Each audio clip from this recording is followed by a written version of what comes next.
This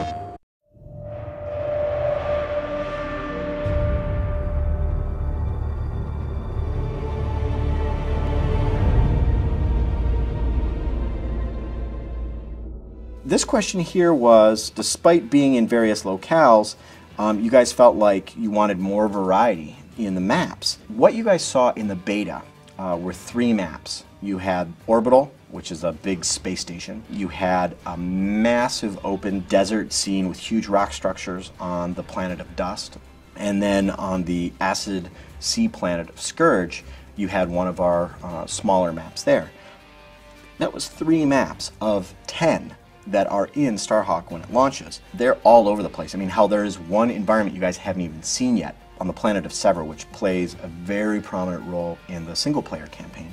So, for example, you guys were familiar with Orbital, which is kind of the smaller space station map that you guys played in the beta. There is another space station called Apogee that's set in this nebula. It's kind of a colorful, foggy environment. And that space station has a lot of really interesting changes. It's actually got some bigger enclosed hallways and bigger chambers, like where the flag is, it's kind of enclosed and it provides players protections. Because I think, and actually one of the other questions in here had to do with, why can't bases have some pre-built structure? That was some feedback we got in the beta, and which was great because we could act on that in time for the retail release of the game. So you're going to see like the space map and Apogee, or for example the maps on Echo, the canyon planet, whether it's Lost Canyon or the Narrows. You've got these pre-built bases with these elevated platforms, one on each side. You've got these huge plateaus that aren't just like the big spires that you saw on Scourge, but they're actually big plateaus with kind of a flat surface on them that you can actually build. There's a lot of very different structures, kind of like we call it bone structure a lot of times when we're looking at our multiplayer maps. And so you've seen 3 of the 10 very different structures. And I'm imagining now, I keep forgetting that you guys haven't seen Sever. Sever is this planet that has been all broken apart. Early on we called it the Shattered Moon.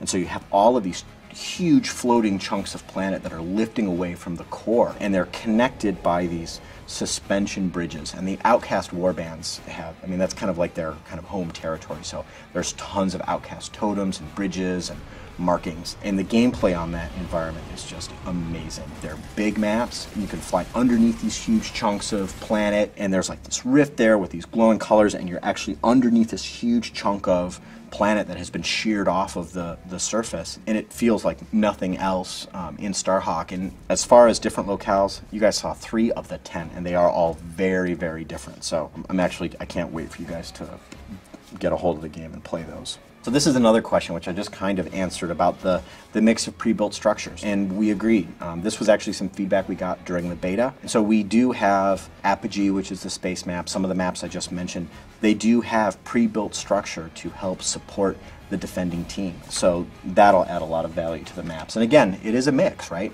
We've got a mix of more open maps where you really have to rely on build and battle to build up your own kind of home base. But then we've got other maps that have a lot of additional supporting structure already crafted into the play space that allow you additional cover or air protection from hawks or what have you. Next question about the mini-map.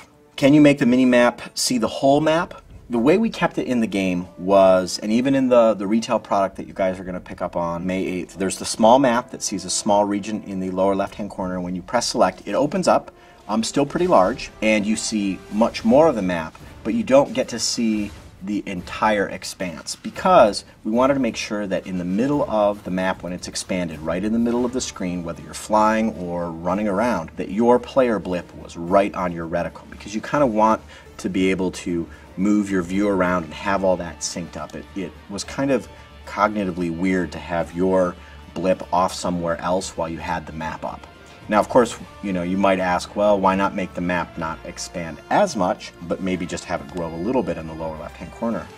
And as anyone who's been playing in the beta and watching this video knows, that a lot of times, especially with build and battle, it's not just about your blip or the enemy blips. You kind of want to be able to discern the different parts in the map. Like, I want to know where a garage is, or a tank depot, or where a supply bunker is. And you need to have some minimum amount of zoom for that stuff to be really kind of readable. So all of that led into the zoom level that we have in the Minimap. That's not to say we won't make some change in the future to it, but that's how we have it right now.